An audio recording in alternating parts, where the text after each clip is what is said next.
আমরা ক্যাম্পেনিংয়ে বলেছিলাম, আমি তো সব হাউসিংয়ে গেছি, প্রচুর পথসভাতেও গেছি। আমি বলেছিলাম গ্রাম যদি 92.86 করতে পারে, শহর কেন 93-র বেশি করবে না। আমরা আশাবাদী।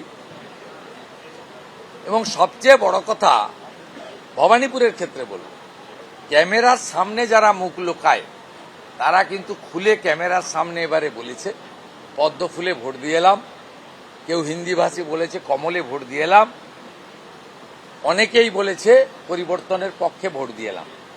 গুটিগত পৌরসভার 100 দিনের কর্মচারী আর 77 নম্বর ওয়ার্ডে কিছু বাংলাদেশি মুসলমান র্যাডিক্যাল মাদ্রাসায় পড়া কিছু অর্বাচীন ছাড়া বাকি সকলের কাছ থেকে ভালোবাসা কুড়াতে কুড়াতে আমি এই নির্বাচনী পরিক্রমা শেষ করেছি।